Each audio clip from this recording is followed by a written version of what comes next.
The following podcast is a Dear Media production. Okay, we are back. Mike really wanted to do a countdown. We can do a countdown. 3, 2, 1. Welcome to Probably a Podcast. Mike, my brethren. Hello. I love you. I love you too. So much. Ah! Holy shit, Start sorry. over. Oh, God, oh my God. Ow. Actually, that hurts so fucking bad. Sorry. The podcast, they're not live, right? No, but I know. We got to start that over. I broke my middle finger. There's nothing you can do for a broken finger. And you just smashed this metal ring into my finger. Holy shit. I don't know that. There's nothing you can do for a broken finger. Holy shit. Okay, sorry, you need Courtney. some ice? No, but my face is getting flushed. Welcome to Probably a Podcast. Mike, my brother, I love you so much. Thank you for being here. Yes. This is a monumental moment because I feel like I've had everyone that's feels like real friendships that our family have had them on, and you were the missing piece. So cheers. I'm very excited to be here. It's a little odd having this in your living room. Normally I'm chilling, but I like this. This is Yeah, fun. normally you're in my living room. Actually, normally I'm moving the furniture that we're sitting on. Normally, I don't know if you've actually ever relaxed in my home. I feel like we're always putting you to work. Yep. That's kind of. Yep. So we would be amiss. Both of them kind of work, right? I don't know. You guys are screaming in your car. I would be remiss to say that we are not sitting here with a CMA nominee. He was just at the show last night. Technically, I'm a CMA loser. No. I'm not a nominee anymore. You are a nominee. Your shit still said nominee. All your badges True, said. And true. you knew that you technically didn't win yet already. Yeah, true. And you were a nominee. You will always be a nominee. That's fucking cool. Was that your first one? That was my very first CMA nomination, and that was... Explain what the CMAs are for those listening who are not country mouses like myself. There's 5 years ago, there was 10 country award shows. I think they've scaled them back. So there's the ACMs, which are in Vegas. Right. In April.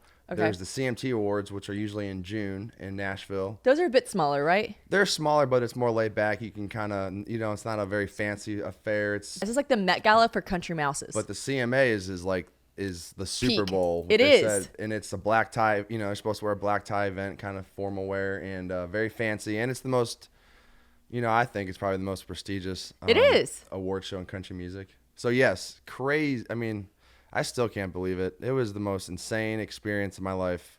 I was talking to Taylor this morning. So this was last night. Mike was like, I'm going to have to drink a little bit on the podcast to get myself back up. Because Taylor should have got home at 3 a.m. last night. Oh, I don't know. I have no idea. But I was like, I need to re-drink to feel better. So she told me that there was this moment, and she showed me the picture too, where she was like, Shannon, you don't understand. She's like, first of all, so Mike was up for Director of the Year. This should also be mentioned in case you guys, I feel like everyone knows who you are, and you're like my second husband. I don't have it first one. Okay. But I'll be second. Okay. Damn. No, I feel like everyone knows who you are, but if you're listening to this and you actually, for whatever fucking reason, don't know who Mike is, he is my best friend Taylor's husband. But outside of his personal life, he is just an incredible videographer and director, and obviously nominated for a CMA, so everyone else agrees. But Taylor was saying last night, she was like, first of all, we were sat so close up to the stage, and I was like, well, you were a nominee up for an award, and she was like, crazy. Yeah, but I thought I was gonna have I swear I thought I was preparing myself to be in the back. I was like, it's okay. It's okay if I am. No, I was at table 23 too, by the way. I'm a huge Jordan fan. Yeah. You didn't tell me that. I feel like you would have told me that immediately. Well, That's at that pretty point, cool. I was a little.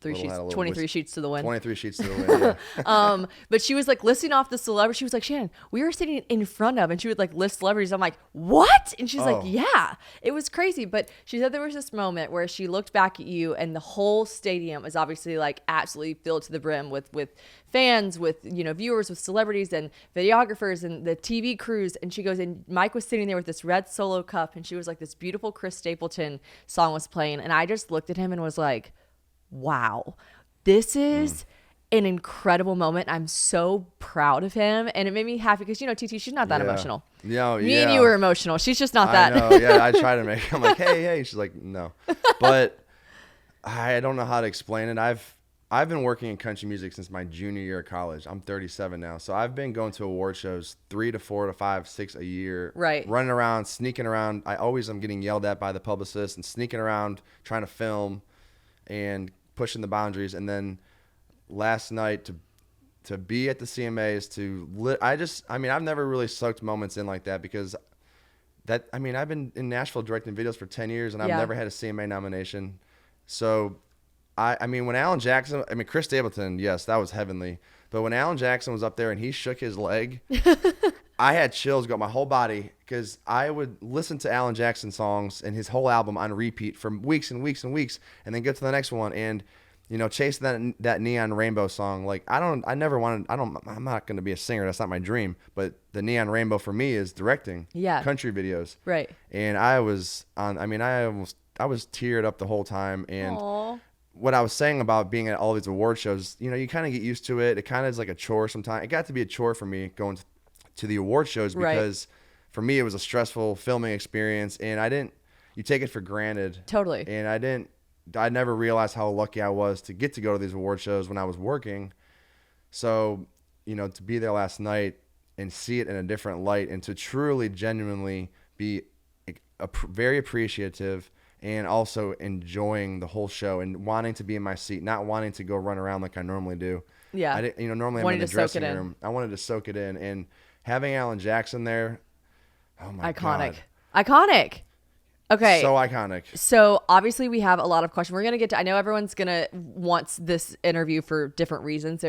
When I asked on Instagram, like, what do you guys want to talk about? It was split 50-50, 50% like Taylor questions, family questions, like father questions. And then like 50%, a lot of people, since we're already on this subject, I think we should go with the other 50% first, which is tell me, because I feel like I usually got 50% on my test, so I like this. Oh, great, Mike. No, you didn't. You weren't good in school. I wasn't good in school either. No, I used to do true and false. I would just do all true, and then I would literally get like a 50% on my test. No fucking shit. Why don't you just try to guess? Because it's all I can't. I'm not a good tester, and I forget. Like I would like they're asking like who's the fourth cameraman in America. Like I don't know. Damn. And they give you these names.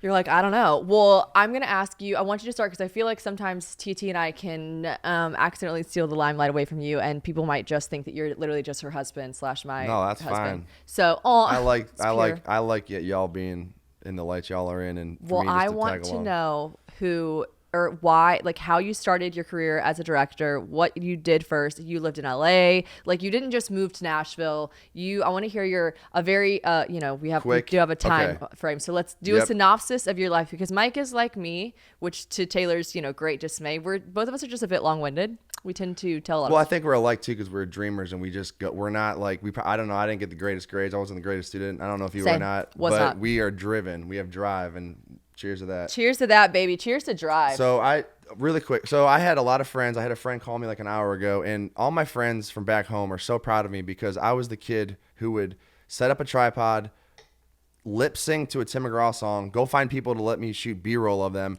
and then I'd edit it. And then I'd walk around my high school with a portable DVD player to play it, to show everybody. Wait, so you would film Tim McGraw music videos, but you were Tim McGraw? Yes, I could get you that clip. I mean, I've known it's. Producer Courtney is cracking up right now. It will make you feel so funny. That's why I've never shared it. I mean, I'm telling you, cringe-worthy, funny, awkward. Like I can't watch it. When I was 13. And my dreams were to be an actor too, and I still plan on doing that. Well, you were a model in LA. I did modeling and I did some little acting work, but I didn't want to be a starving actor. So I decided my route to get to that point is I'm going to be a director. I'm going to shoot weddings in college, make a lot of money doing that. Not a lot of money, but I didn't want to be a poor starving actor. Yeah, I wanted to do my way. So when I moved to California to be an actor at 13, I was very homesick. So you grew up in Ohio. Yep. And you moved to LA when you were 13. Yep. What did your parents say? They were supportive. I went to like a talent convention in New York City, and I won like best child actor of the year that year. It was IMTA. It's probably a scam, but where they're like, all you have to do is pay us $300 and we'll turn you into a star. Yeah, it was one of those things. You go to like the Holiday Inn on a Saturday. Yeah. But like that was my dream, and like one time we were at the zoo and like there was a news crew and I just walked back and forth. I wanted to be on the camera. Yeah. Oh, I love it. Okay. So anyways, I got to LA. I was super homesick, and we didn't have cable. We were trying to save money by having an apartment in LA and our home in Ohio. So I went to the gym just to watch country music videos. I don't know why, but I fell in love with it and made me feel at home and at peace. And I never listened to country prior to that. Okay. Then I just fell in love with it. I was obsessed. Tim McGraw was my hero. And Guys, he does have can I say? My tattoo? He's got the exact same tattoo as Tim McGraw. Yes. exact. I have the same tattoo as Tim McGraw, and we could talk about him knowing that. But I'm a big believer in speaking things into existence. And tattooing them on your body. Fuck And yeah. I'm a big believer in envisioning your life. And he was the first tour I was ever on. Really? Yes. Did you show him your tattoo? I had to hide from him at the gym. We would go to the last day I showed him. He was like, "Oh, cool." He's probably like, "What a damn weirdo." Like seriously, like guys, it's the exact same tattoo. I would get like nauseous. I'd be at the gym, and then he would show up at like a Gold's Gym, and I would be like, "Oh God."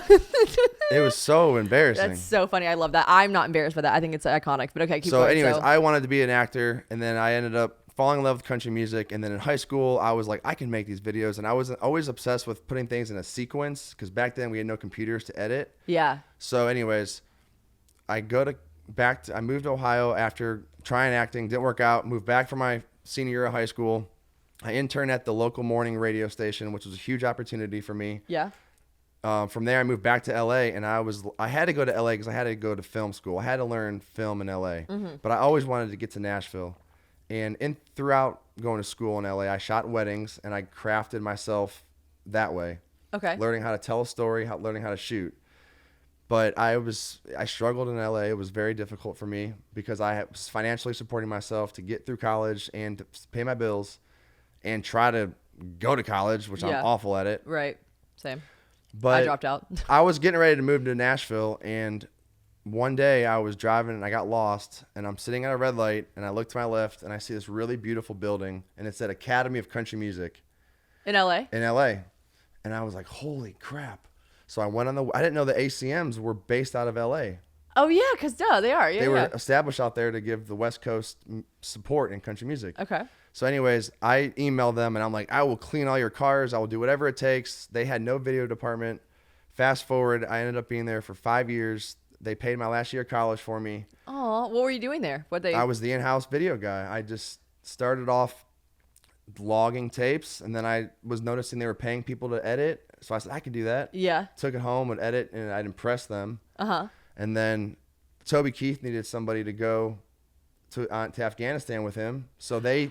Oh my gosh, I remember when he did that tour. Yeah, so I went to That was Afghanistan so with Toby cool. Keith. I so literally Toby remember Keith that. bought me my first camera that I was able to then make money with to then grow. But anyways, stick a boot in your ass. It's the American way. Oh my gosh. There is nothing wow. I will never top. song gets Even me. last night is hard to compare what it's like to be on stage with Toby Keith singing American Soldier in front of 10,000 troops. That is a very hard moment to beat. I have chills right now. Like I'm just like, I literally support our servicemen so much to my core. Like, yeah, me too. And I was there to see how crappy the conditions were for them and how much they sacrificed. And I'm there with Toby Keith, the champion of supporting our troops. yeah. And you got to remember, I'm a kid who dreamed of this kind of stuff. And I got so blessed to have these opportunities. I get to go, my senior year, I go to Afghanistan with Toby Keith. That basically, all my teachers were like, well, we'll just give you C's. Don't show up. Yeah, I bet so. No, literally. Good for Because them. my classmates were going to like film the Glee Club with these little handy cameras you get from Walmart. Right. Toby Keith basically paid me, whatever he paid me, I bought my camera with. Right. Went there. And my teachers were like, yeah, you know, Go do we'll your give thing. you a C. Go do your thing. I worked at the ACMs for 39 hours a week. When I graduated, I worked for 40, got health insurance, and the rest is history. The opportunity I got from them was learning and meeting all these artists. Right. Which then... So is that how that you got started with everyone? And I felt bad because everyone was asking these questions. How did he meet Luke Bryan? So you worked or still work for Luke Bryan, but that was... When I met you, he was and is Luke Bryan's like right-hand man as far as like creatively and videography goes. And so I remember I read that question and I was like, I don't think I know the origin story of how you actually, was it just like set up through like the industry or? So he came to the ACMs as a new artist visit when he had the song Do I? And I how does that song go? Do I turn you on at all? Oh yeah, when I kiss you. Oh yeah. So that was cringy. Me, not you. me too. He came to the office, but I had been editing clips of him. So I'm listening to him talk. Right. Hey, y'all, it's Luke Bryan. Yeah. You know? And I'm just like, in my head, I'm impersonating him, and people in the office were hearing it and cracking up. So when he came to the ACM office, they were like, oh, you got to do your impression of him. You got to do your impression of him. So I did the impression of him. And y'all are in LA. That wouldn't be funny here because everyone kind of talks like that. Oh, Everyone's yeah. country. But in LA, everyone's like, you're so good at that impression. And he was like, what? Basically, he laughed it off and was like, oh, funny. Yeah, you're right. But he was probably like, what and the then fuck? I found out late, like 10 years later, he got in the car and he's like, what the fuck was that? That was the weirdest thing ever. So wait, so how did? So I met them, and at the time, no one had tour videographers. Lady A had a tour videographer. No one had them. So this is you guys when, like, obviously everyone had music videos, and we've all seen iconic music videos since the 80s, 90s, whatever. But he means like when you go on tour, just the people that you see all this BTS, you see them like filming their concerts, like these sort of things that you just now is so normal. There was no every social artist media back then. I was going to say every artist has all these clips on their social medias and montages, but back then no one was touring with videographers. Exactly. Okay. And I emailed every single agent, manager that I had in my like, catalog why would from we working do that? with the ACMs, and not a single person except for Luke's manager, Carrie Edwards, emailed me back. And I always thought in my head, he'd be cool to work for someday. And that was like 2 years before I worked for him, where I met him. And I just had this feeling, he's a cool dude. I could connect with them. And, you know, talking about believing in things and putting things into the universe and speaking to existence, he's the guy I worked for. Yeah. And from there, I wanted to direct, but I was the behind the scenes guy. So I would take my behind the scenes shoots and I'd try to impress everybody. Like, hey, look how awesome this is, how badass it is. You can't deny this is dope. Yeah. Let me direct. And they gave me opportunities to direct when I was really young. Yeah. And so, yeah, they've, Luke Bryan and Carrie Edwards have given me the world in this career. And I've had other people, Lisa Lee from the ACMs, who passed away last year. She was my biggest mentor and teacher. She was huge in teaching me everything. Yeah. But I've just been very blessed. I believe there are millions of better videographers, editors, directors than me. I promise you that. But I've gotten lucky and blessed, and because I've been persistent and I've believed in it and I've put it in the universe of envisioning myself. I've envisioned myself on an award show since I was a little kid. I used to draw pictures of that at Bob Evans as a 10-year-old, I promise. I think it's like really a testament to, and we talk about this a lot on the podcast, like I have this like funny phrase where I always say, quit your job at Google and make soap, if that's what you want to fucking do, you know? And so I think what you're saying is so true. I talk about this with relationships too, that like love you and Taylor so much. And actually Mike is probably going to disagree with this, but like Taylor most likely is not your fucking soulmate. She's not the one person in this world that's the best human being for you. But because every day you wake up and decide to make that work and to envision it, it's kind of like you're saying, you're like, there are better videographers out there. There are better directors out there for sure. But I fucking grind. I work. I have the drive. I have the persistence. And that shit matters so much more than talent sometimes. It just does. If you can just really, really picture yourself there and envision it and all these words, there's all these fancy words now for like God. manifesting. To me, it's God. I might say put things in the universe, but I'm the Lord. I'm like not that. speaking some voodoo shit. No. I said, listen, we all love witches around here, but Anna Grace sits in that chair right there, and she's Glinda the Good Witch. But I think it's like, and I do the same thing. I say the universe, God, Jesus, whatever. It's all the same to me. It's whoever's up there. I love you. Thanks for looking out for me. But I truly, truly think that you make a really strong point that like if you really, really believe in yourself, which is fucking harder than it sounds. Like that sounds like some Disney shit. Like believe in yourself, but it's really fucking hard. It is. And if you put yourself in a position to like do well, 9 times out of 10 you're gonna fail. But that one fucking time you keep going, because that's the thing. When people say 9 times out of 10, most people aren't trying 10 times. No, they're trying 1 or 2 times, failing, and they're like, well, fuck it, give it up. Yeah, that's where the phrase comes from. 9 times out of 10, you gotta try 10 times. Yeah, you can't just do it a couple times and then fail. The phrase is 9 times out of 10. You got to try 10 times. Yeah. Because you're only going to get it once. So try fucking 10 times. You have to, because that you weed out 50%, 60%, 80% of the competition because they give up. It's too hard. Yeah. And then you got 20% who keep going. Yeah. And then it weeds out and it weeds out. And I mean, I'm telling you, there are so many better directors. My peers will tell you, I'm not the greatest, most creative director. I think you're very creative. But I think that's in my head, I'm creativity. I've been, I used to go to award shows and be like, man, I want that to be me one day. Like it puts a fire under your ass. Like I want to walk the red carpet one day. You know, it makes you like want, and even like last night being nominated, I want it even more now. I kind of got lazy this year and didn't do much. She didn't say that. She said like, I feel like him being there made him be like, I want to be here fucking every year. Yeah, I need to make that, like, you don't do it for an award, because I really do love what I do, and you can never do this creative crap. You can't be a creative person if you think about money or awards. It's never going to work that way. Yeah. But I do think the worst thing you tell a kid is have a plan B. Have a backup plan. That's the worst thing you tell somebody.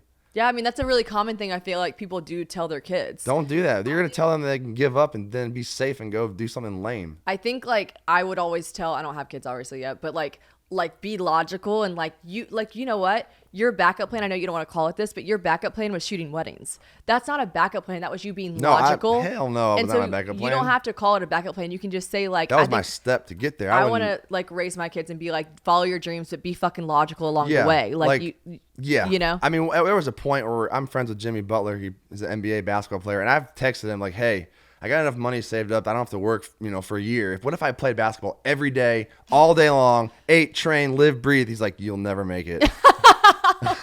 I mean, he told me that straight up. You'll never make it. So yeah, I'm not going to be in the NBA. That's not going to happen. But God gave me the talents. The fact that you actually asked him that, and the fact that because I'm a dreamer, and if it, Mike, I fucking die because I know you're so serious. Oh, so and Taylor serious. would probably call me and be like, I can't fucking handle it. Mike literally Yeah. thinks that he can take a year off and become an NBA player. He really is fucking serious. I mean, I swear to God, I have to have that serious thought in my head.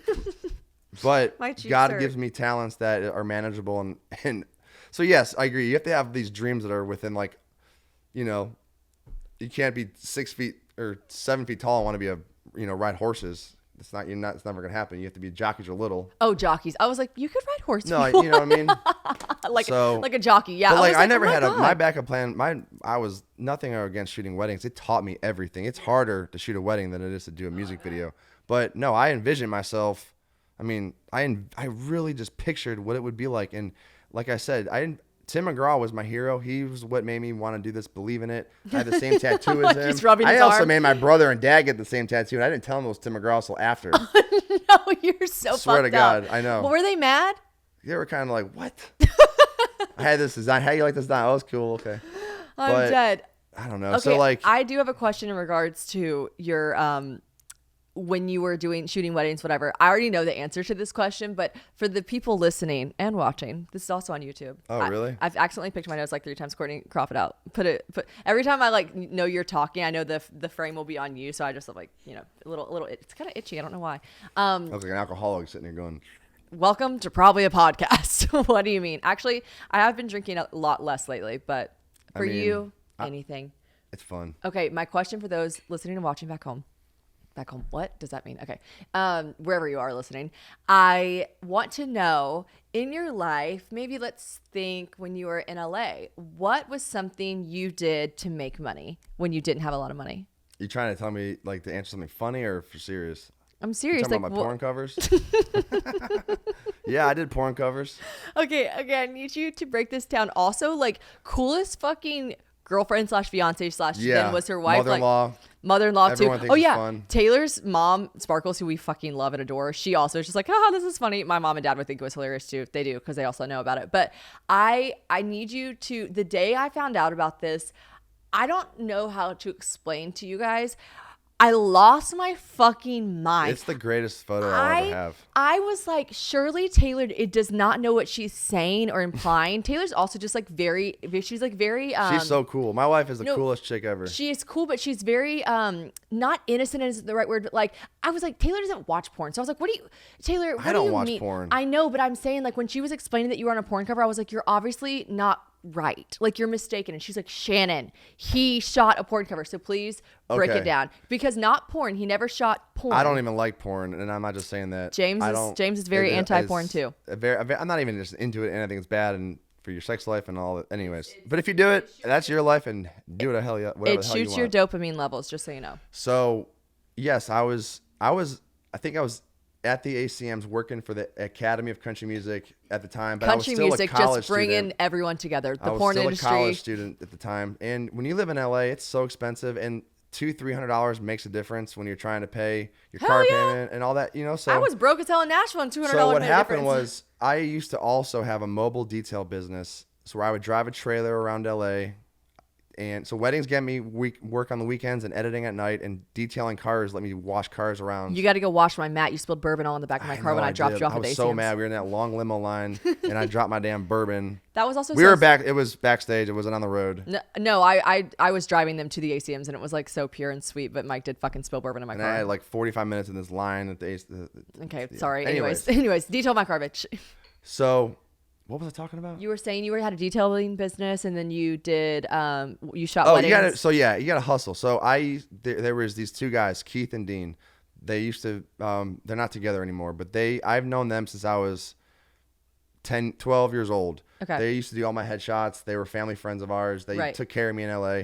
Well, when I was doing detailing, I would go to their house on Wednesdays and I would detail their cars. Keith shot photos, high-end Vogue stuff, and Dean did makeup for the photo shoots, but they were together. And so they were always supporting me. If I needed money, I would go watch. One guy had a Hummer. That was a big car, make lots of money. Yeah, true. I would go to Keith and Dean's on Wednesdays, and they were like, yo, and I've known these guys for 10, 15 years. They're like family to me. And they go, hey, we have this weird question, but you're the exact height of somebody we need. We're shooting a cover for Wicked Pictures, which is like the biggest porn production company in Hollywood. So it wasn't like I wasn't in the valley in an apartment. Right. You're like on set. I'm on a real set with Stormy Daniels, who was okay. like. So guys, I don't want to say obviously because maybe women are listening to this who are super into porn, but I feel like it's a dude thing. Like dudes know names of porn stars. I even knew when Taylor was like Stormy Daniels. Hollywood. She's on like Hollywood movies, like Knocked Up, 40-Year-Old Virgin. She's also. I was like, she's a household name. Yeah, I was like. Stormy Daniels. Yes. You're fucking kidding me. I know. Okay, so I got paid. So they were like, we just need somebody your height. And I would never, ever in my life have done it if you could see my face or my identity. I would never have done that. That's crazy. But you could see your dick? No. I had clothes on. I know. You can't see nothing. I know.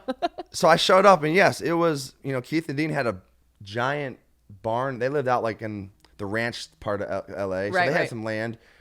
Very successful. So they had this giant studio. And I show up, and it's just like a normal production that I would see. Hey, the porn industry, when you're at that level, very professional. But I was scared as shit. I mean, I was bet. so nervous, and she's sitting there topless, and I have a chain around her neck, and I'm like very degrading. Guys, we'll insert the picture. Don't worry. Yes. Yes. And I found out later, she said I was the most professional person she ever worked with because I didn't want to look at her. I mean, I'm like. Did you get hard ever one time? No way. It was so weird and like. Weren't you in leather pants? Yeah, I was in leather pants. There was no way to get hard. I got saran wrap pants on. But I did the cover and. Didn't you do more than one? I did too. But the first one, you barely insert picture here. You see barely like my 2 inches of my belly. And then the second photo was... The second one, I know you. Well, you know me, but it was trying to emulate The Bodyguard with Whitney Houston, where the guy's carrying the girl. She was pregnant at the time. That was weird. Stormy Daniels? Yeah, that's why I didn't carry her. The porn star was pregnant? And when we shot the cover, and her husband or boyfriend was there too. Really? But it's professional. I know. No, I know. I'm trying to soak it all in. So yeah, the second one is a silhouetted insert here. Is that how it works? Yeah. Well, that's what I'm saying. And then Courtney usually just I feel like she can figure that out. Courtney edits everything perfectly. She makes everything so much funnier and more like theatrical. I love it. So yeah, I was so great. They asked me to come back for the second time. And no, I'm joking. I wasn't great, but I was professional. And these are guys. I'm sure you were great. Yeah. So I made $400. So I made $800 doing these porn covers. That's a lot. I have the funniest, coolest pictures. They sent me the outtakes, not the outtakes, but the raw clips.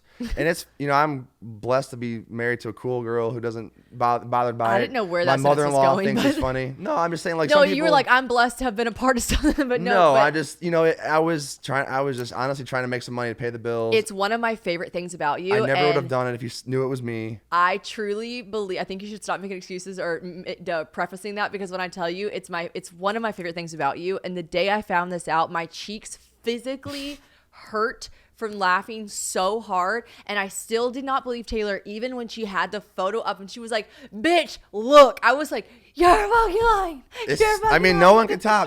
Besides your wedding photos and your child's photos, nothing can top. I have the ultimate. You do. Photos. And it's Stormy fucking Daniels. Yeah, Again, I'm not a big supporter of porn, like in the sense of just like life. I don't think it's good for relationships. Hollywood. All I'm saying though is that's fucking iconic. Yeah, exactly. Iconic. Crazy. Okay. Thank you. We are going to get a little deep, a little not deep. I'm just going to fire off a couple rapid fire questions, okay? Dream artist to make a video for? Tim McGraw. Fucking obviously, okay. Or Enrique Iglesias. Oh my God, he's obsessed. I love Enrique. When I'm at the gym, I want to get fired up. You sometimes even the slow songs. You sometimes look like Enrique Iglesias. I was at the Billboard Music Awards, and somebody thought like the handlers backstage. I've been mistaken for Luke at like award shows. I've had like the guy that was playing Batman. We were at like Jimmy Fallon or something, and he's like, "Hey, Luke." I thought you were saying you were being mistaken for the guy that plays Batman. I was like, Mike. No, I've had huge start like Hugh. What's the guy's name? Hugh. I don't know. Big A-list celebrities think I'm Luke. That's funny. Or one time at an award show in New York, the dancers thought I was Enrique. Oh, I was like, hell yeah. You should have said yes, baby. I am. Yeah. Come here. Okay. And then you saw my moves and how stiff goofy you I are. am. Okay, me too. Honestly, same. Okay, so dream artist, Enrique Iglesias or Tim McGraw, two very similar people. And do you ever pull out? Of my wife? Yeah. I'm about to. After the baby comes. Literally, like. I knew when we got pregnant, by the way. I knew you knew. I was like, I was telling her, get off. Okay, the details. Taylor's gonna be so mad when she listens to this. We're gonna have to run this by. I literally was like, stop. I say this all the time. Sometimes, Mike, your social awareness is just it's Not low. there. It's low. So all I'm saying is, Mike is about to have his third child, his third beautiful baby girl. Yep. Baby girl, and I'll tell you what, I truly believe. Although I do think you need to give your wife a fucking break on the pregnancies, God. like for the love of fuck. Honestly, for our friendship, can we please have a break so that I can go out with my friend? I know. It's 2 years. I feel bad. I'm like, y'all go do stuff. Go get hammered. She's like, I'm pregnant. But I do truly believe, and Taylor rolls her eyes every time I say this, I do think she's gonna have a fourth. Oh, I would be blessed if we can do that. You want a little boy?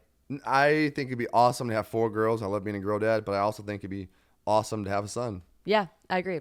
Okay, I also think that this is something I'm going to manifest. And I want 4 kids, 4 to 6. I love the idea of 4 kids. This is something I'm going to manifest. I truly believe that you guys are not going to have, you're going to have the third girl, and then you're going to not have kids for like 2 or 3 years, and then I'm going to be pregnant, and then Taylor's going to be pregnant. All right, Deal. 4 years. We're doing it. 4 years. We're not doing it. We're having babies all the time. We're doing it. Okay, that leads me to my next question. Everyone wants to know. So I did have a review on one of our podcasts. I try not to read the reviews because a lot, like 9 times out of 10, they're nice, but every once in a while they make me feel kind of bad, which is okay because trolls are trolls and you guys are fucking losers, as I've said. No, actually, with reviews on podcasts, if you say something that's mean, I know that's just a review and you're allowed to have that opinion. And I got one that was a constructive. I would feel weird saying something negative publicly. It was a constructive criticism-ish. She just like worded it kind of I don't know, worded it kind of not nice. But they basically said like, I've listened to this podcast for a long time. Please stop repeating stories because I forget that. Well, first of all, how can I fucking remember it all? Our brains don't work like that. My brain does not work like that. But I will not give the whole spiel again. I'll try to, remember what episode it was. It was a podcast with Taylor where we tell the funny story about the biggest fight we ever got in, which was a synopsis. I will not repeat the whole story. But the first night that Taylor and Mike met, I guess you could say in the sense of like when they were both single and we were all at this lake house. She had briefly mentioned that she thought he was cute. And I was like, yeah, cute. And then I got to the lake house before we were all staying there for the weekend. And then I was like, sights on Mike. Like, he's so fucking hot. And then I was like flirting back then. I was like flirting with him throughout the day, which I didn't really notice. I guess I was just preoccupied with myself that Taylor was being bothered by it. Long story short, it was time to go to bed. And it was like a cabin situation with rooms. And Mike's like, my room's open. I paid for the house, by the way. Huh? I'm saying like I had a bedroom because I was the one paid for it. Yeah. It was like, everyone just like kind of sleeps wherever, like pick a room. And Mike's like, I have an empty bed in here. Like someone can sleep in here. And I was like, perfect, I will. And I go into the bedroom, close the door and get a text from Taylor that says, and I quote, fuck you. And her and I don't really talk to each other like that. Like we're just not the friends that are like, bitch, fuck you. I don't think you should talk to your friends like that. No shade if you do talk to your friends like that. That's just not personally. When I got the text, I was like, oh, fuck. I am repeating the whole story. I remember you got the phone. I was like, what is she doing? I am repeating the whole story. Okay, anyways, long story short, I left. Mike and I, nothing. Like, so much. You're like, are y'all lying? No, not even so much as like we've never even held hands in that regard. I almost broke your finger. Yeah, you did almost break my finger at the beginning of this podcast. But I was like, I got to get out of here. She doesn't talk to me like that. What the fuck? I walk out. She's like, I'm obsessed with him. Fast forward. Husband and father for 3 children. So I would say she wasn't being dramatic. She was like, I want, like, that's please. And I was like, my God, I didn't realize it was that serious. I just thought it was hot. Sure. I left. I actually left that night or the next day. And then 2 days later, Taylor is like, we're literally in love. Like, I'm obsessed with him. They were dating. I want to say 2 weeks later, you guys were engaged 6 months later, married. Now, all that to be said, the fuck you might have been a little warranted. And Is this a the lot men of tell people, all, like Bachelor? The men tell all. the men tell all, a lot of people want to know your version of that story. And for anyone that wrote that review, I am sorry that I did just actually do exactly what I said I wouldn't do, and I repeated the whole story. But the first time I told it was like way longer. So that was a nice little Cliff Notes version. What is your start to finish? What is your version of that story? Well, the men tell all version of the story is that I'm friends with Taylor's ex-boyfriend. I invited them on my boat I invited him on my boat in 2014. He came out to my boat with his girlfriend, who was Taylor, and I was with my ex-girlfriend. That's the first time I met. Because you were dating someone, she was dating someone. We were both dating other people. She came on my boat. I didn't think anything. I wasn't, I always thought she's pretty, but You're a very I had faithful man. girlfriend, Yeah. So then fast forward, like I've seen her. She's been in a couple music videos. I have to beg friends to for music videos to be extras. I'm like, please come. I need you to be in this video. I don't have a budget for extras. And then they bring like 4 friends. Right. So my friend brought her to a video that she was in with actually my brother. Mm-hmm. And then that's the second time I've seen her. And I've seen her around. And then when I was single, I knew she was going on this lake trip. Yeah. We have a friend, Ryan, that we're mutual friends with. Right. And he told me, he kind of said, Taylor's coming. Don't Hands do off. anything because she's the ex-girlfriend of our buddy. Yeah. I actually called my friend. Okay. And he didn't answer. And I was gonna say I just broke up with my girlfriend. He didn't answer. So, Yeah, he didn't answer. So that's on you, my guy. So I just broke up with my girlfriend like a couple months prior, and I was like staying away from girls because I was just trying to yucky. Just be Do your myself. thing. Yeah. So she's on this lake trip. And you and I were flirting, having fun on the lake. We were like riding the jet ski together. And, I mean, I'm a dude. Shit. I'm gonna like see a hot girl, and we were literally just like chatting. But I called her ex-boyfriend and was like, "Hey," and I was in my head, I was gonna say, "I'm gonna look out for her. I'm gonna make sure no." Good thing you didn't answer. I'm making sure no guys try to get with her. Nothing weird happens. I'm just looking out for my dude because I know what it's like. I just had an ex-girl. Good thing you didn't answer. I know. And then when the flirtation started, I had to me and Taylor had to hide from Ryan, our friend, because he's like, dude, you cannot do this. He was mad at me. He was like, dude, the one thing what you're not the supposed fuck? to do. Why did you do that? Right. Why are you hanging with her? Why are you kissing her?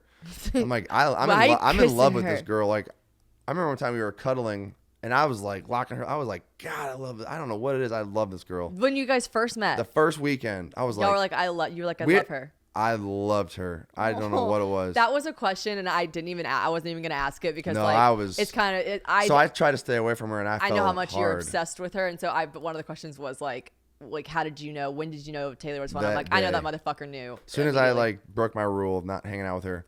So then fast forward, that next week I'm walking down Music Row, and her ex-boyfriend comes driving down the street, hanging out of his car with his head out the car. I'm not even lying to you, like a movie, and he was going he was just fucking with me. Just because he knew it was me. Yeah. And I was like, oh my God, he heard about the weekend. Wait, okay, so your version of the story has nothing to do with me. It's all Taylor. Well, which is so funny though to think about how females view things and how Taylor and I, that was one of our biggest fights. We didn't talk for the rest of that weekend because I first of all told her, I was like, we don't talk to each other like that. Don't ever fucking text me and say fuck you. I would never say that to you. You don't say that to me. And I didn't talk to her. I left that night, and I the next time we saw each other, because we are best friends, she was like, and she was falling for you. She was like, I don't like not talking. And I was like, I don't either, but we don't speak to each other like that. She's like, no, I know, but I really like him. And I was like, well, how could you know you really like him? And then she was told me about y'all's whole weekend. And I was like, what? Because Taylor was she just did not like guys. She didn't hook up with the guys. She just doesn't. She didn't. Mm-hmm. And so I was like, what? And she was just like, oh yeah, he's it. And so then I was like, okay, fine. You're allowed to say fuck you.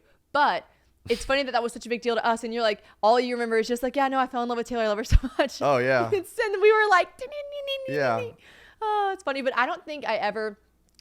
no offense, I love you, and I do think that you're truly We're most the same personalities. we are the same literally person. Kill each other. But I think had we shared a kiss that night, had we made out or anything, I don't think you and I ever would have thought twice about it or cared or ever ended up being we might have anything. hooked up, but we might have. When I kissed Taylor for the first time, it was true chemistry. You have to have chemistry with somebody, and it's a real thing.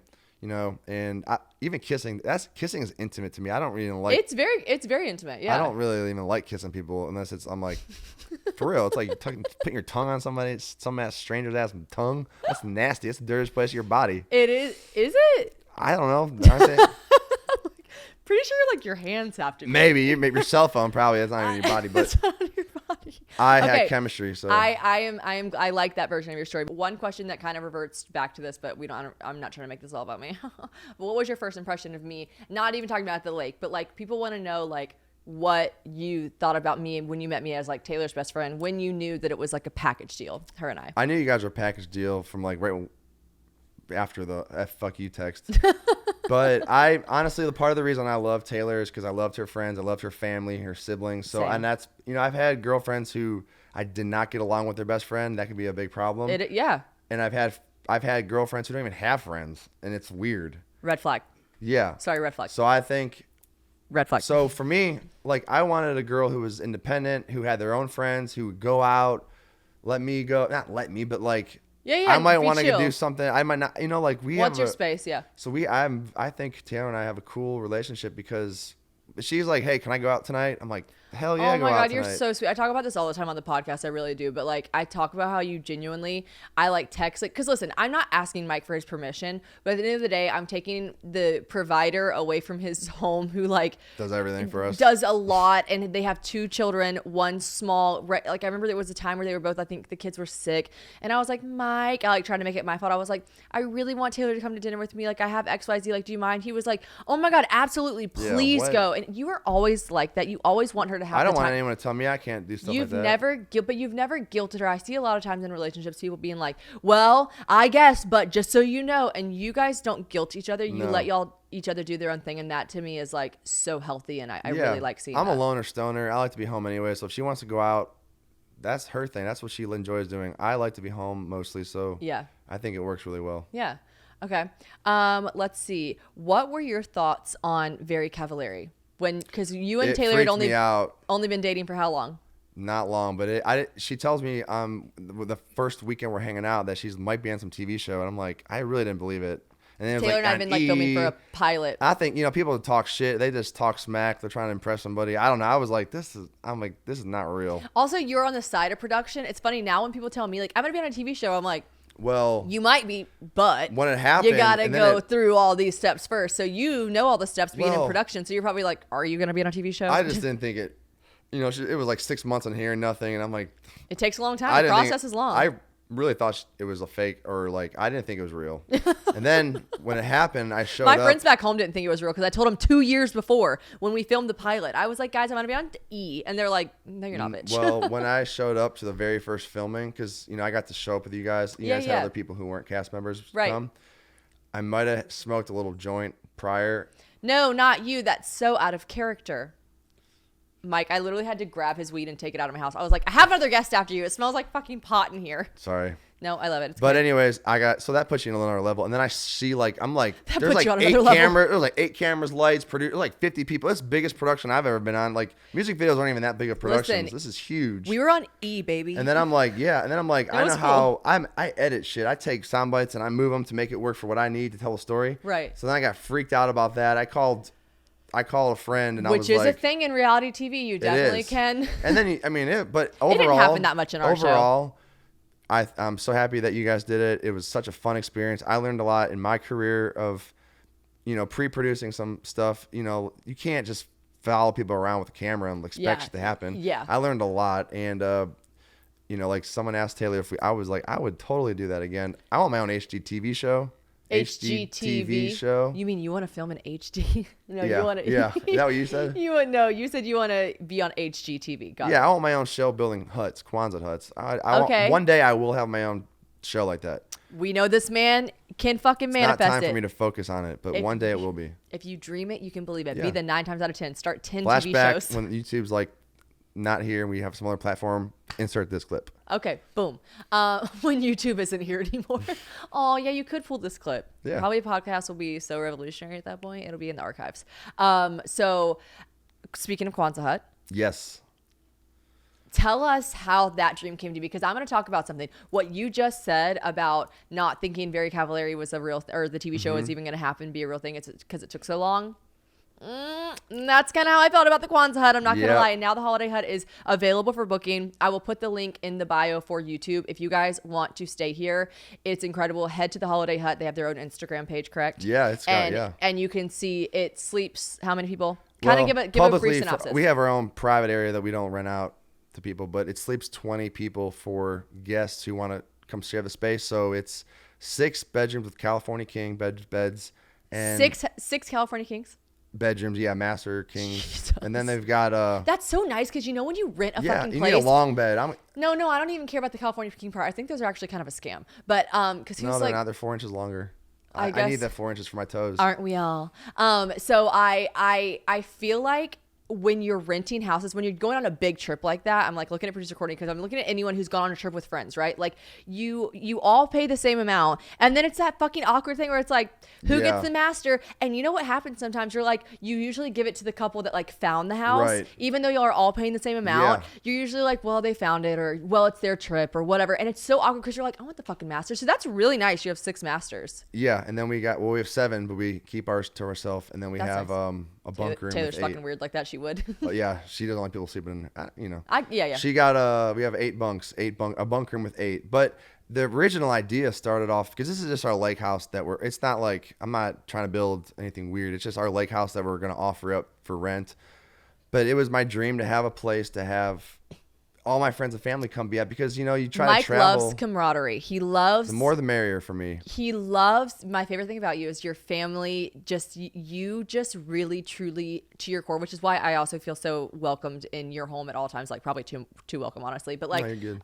I literally love how I know your dream would be to just have a place where everyone can Yeah. stay in the same home. Yeah, so I was going to build a tiny house. That was my dream. That was what my vision was. And then I'm looking for You mean like lots, actually a like literal tiny house. like when they have like TV shows about tiny houses? Yes, like on a trailer. Fucking kill me. And then I was on Pinterest and I saw this Kwanzaa hut. And I was like, holy crap.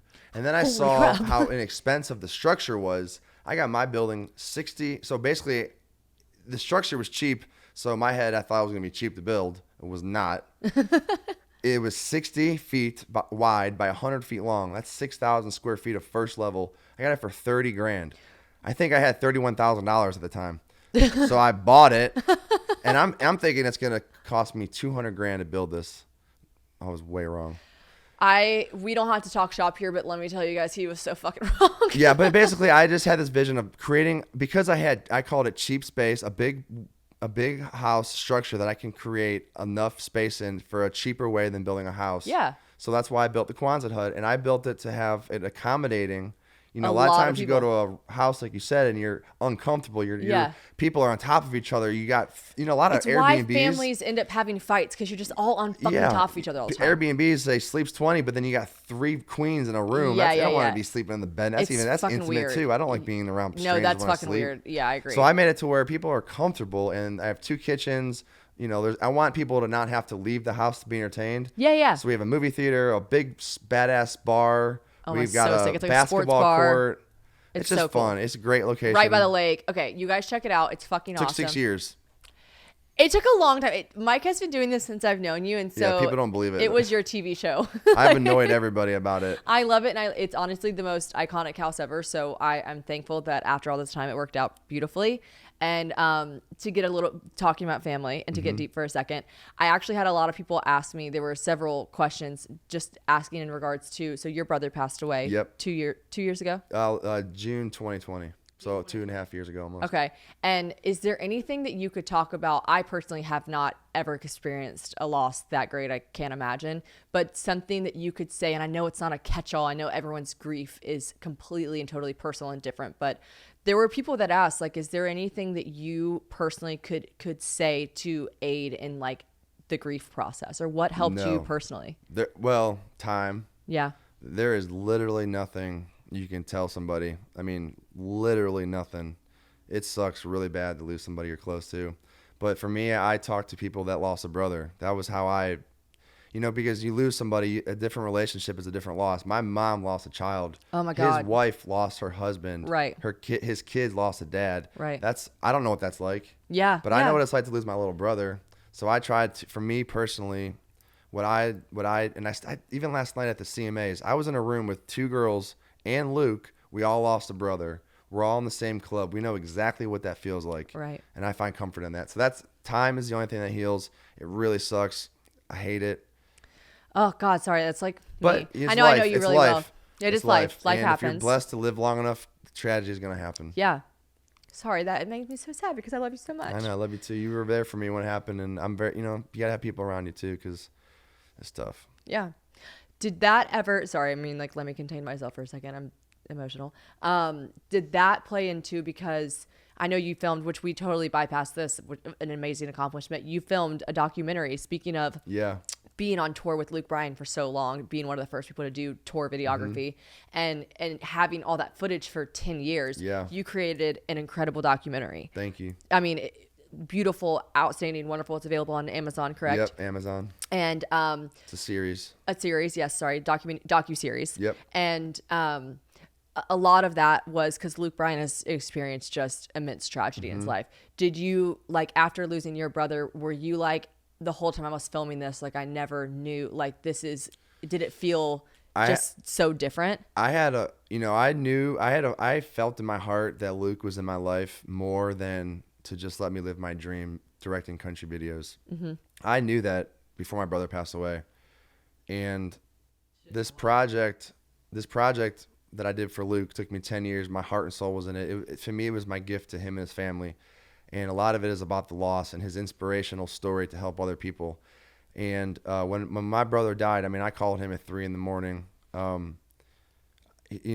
First person I wanted to talk to. Of course. And I've really looked up to Luke. He's a really incredible person, and his outlook on life and what he has done to help people is amazing. But it was weird because I don't know, like, God puts people in your life for a certain reason, and I know that's why God put Luke in my life. And it's wild to think that, you're living your dreams, your passions, you're a director, you're doing all these amazing things that you're accomplishing, but it is crazy to think that, like, you think one thing in your head, like, oh my gosh, like, Luke Bryan is giving me all these opportunities for my life, my career, but really in the craziest way, Luke Bryan was probably in your life to, like, help you during this immense loss in your life. So that is exactly. And everything happens for a reason. I mean, it's just not like people are in your life for a reason. Totally. And that's crazy. Unexplainable. The world works in weird ways. It really does. And also the cool thing about it for me, with my documentary, it was a lifelong dream. And I had this anxiety about my grandparents not seeing it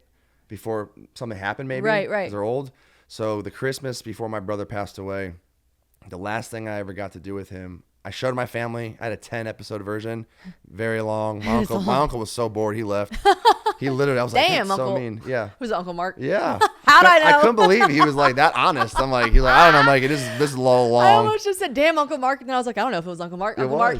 So, but my brother and my sister were the only ones that survived the 10 episodes. So me and my brother and sister stayed up till like 3 a.m. And that was the last real thing I did with my brother. Oh, God, that's so full circle, too. Yeah. Just the way that, like, Luke came into your life and then your brother was able to see that because it was such a passion project for you, too. Yeah, totally. That makes me really happy. I'm very blessed that my brother saw that because it would have broken my heart for him to not have shared that with him. Yeah, and you work so hard on it, too, and I'm so proud of you. I love you. Thank you.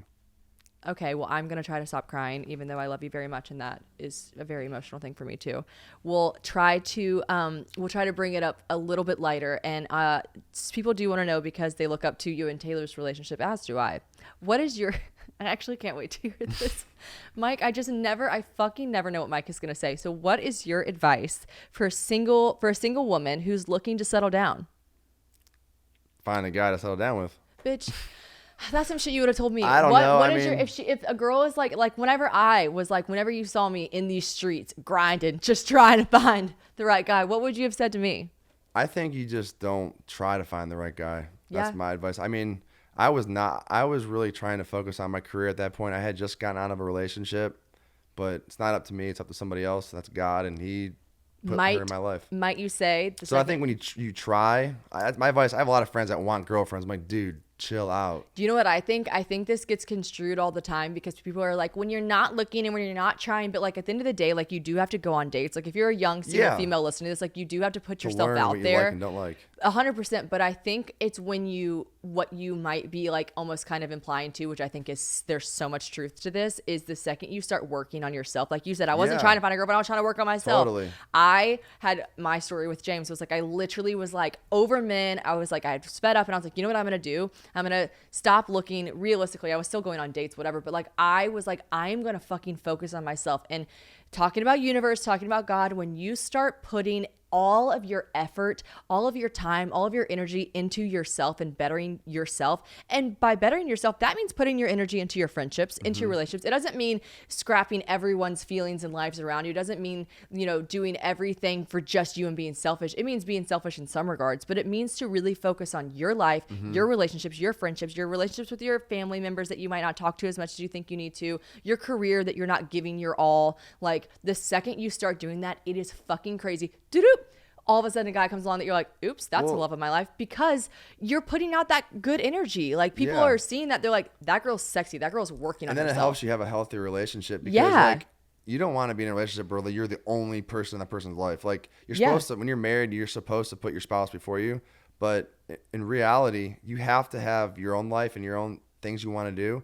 And if you don't have that established of like, I got my own thing going on and I'm confident in myself, then when you're together with somebody else, that's never going to work out. You have to be able to be like, if your wife wants to go out with the girls for the night, you need to genuinely be cool and happy and excited for them to go do that. Not letting her, like that's such a phrase. Like even I said it earlier. I was like, thanks for always letting us hang. And I'm like, not letting us be like you can't. Yeah. And I, you know, when I was young, when I was my first girlfriend, like it was very unhealthy from my end, because I thought young relationships are.